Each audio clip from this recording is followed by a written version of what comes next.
In this documentary, we are going to talk about the influence of the Italian Mafia in the US.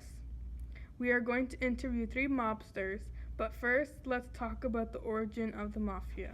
The Mafia started in the 1860s in Sicily, and the residents would form groups in order to protect themselves.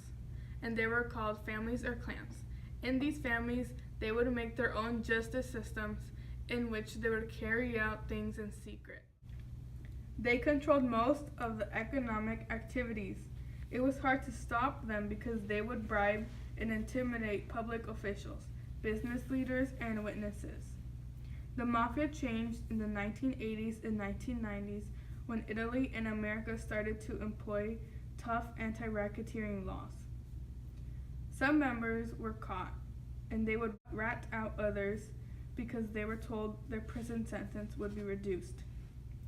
The Mafia was then weakened in the early 21st century, but not eliminated completely.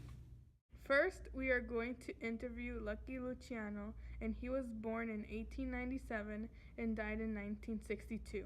He was part of the Genovese family. I'm glad you were able to come to this documentary. So, how were you involved in the Mafia? I initiated the commission, which was how we governed our crime. I became known for many things, one being my involvement in the Big Six. Liquor was illegal, and I made sure everyone in the East Coast had some. I was also head of the Genovese family, from the 5 crime families in New York.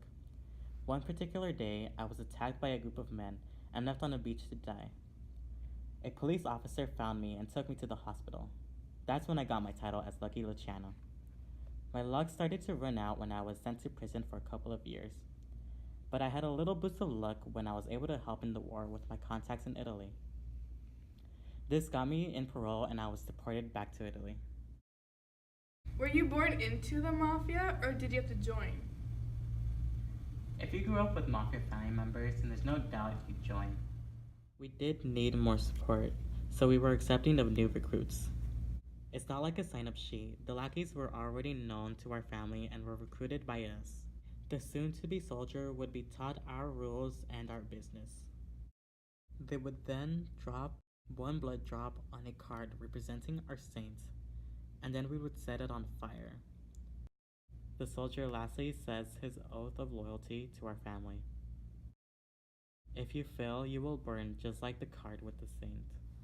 What actually happened in the Mafia? What were your objectives and how did you accomplish them?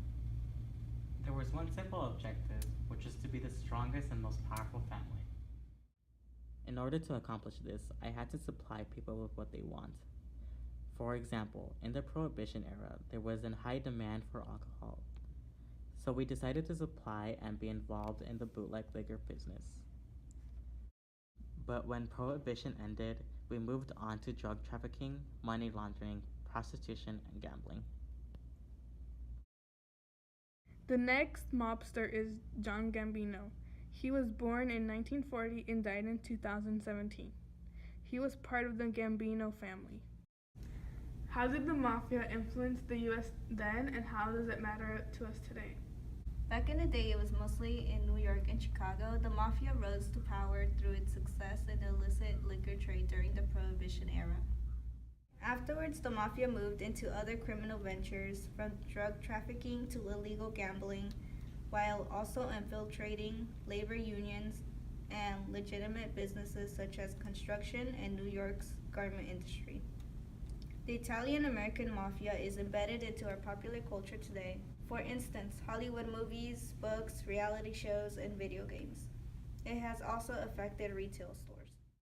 It has also influenced other organized crime due to briberies, extortion, human trafficking, and any other illegal markets. The last mobster we are interviewing is Joseph Bonanno, and he was born in 1905 and died in 2002. He was part of the Bonanno family. Was the Italian Mafia, in your opinion, part of a larger movement in the US? The Mafia itself, I feel like, was its own larger movement. For example, we took part in Prohibition. I helped out many people who wanted liquor, so I made sure people who had the money got it. Another thing we got into were unions. We knew we could have made money using organized labor, so we started to become leaders of several unions. In order to make more money, we took part in the international heroin trade, which got many Americans addicted. Also, another reason why we were able to do this for so long is because everyone denied our existence, especially the US government, which allowed us to build our empire behind the scenes. The government was too busy chasing after communists to worry about us. We occasionally helped out with elections like we did with Kennedy's election because we wanted him for president. The Mafia also helped out with the invasion of Sicily during World War II. My buddy Lucky Luciano helped out the government with providing maps of Sicilian harbors, photographs of his coastlines, and names of contacts inside the Sicilian Mafia. We didn't like the fascist movement in Italy, so we wanted to help to get rid of it. As you can see, the Italian Mafia was a big part in US history. It influenced the US economically and politically. It is still around today, but not to the extent as it once was.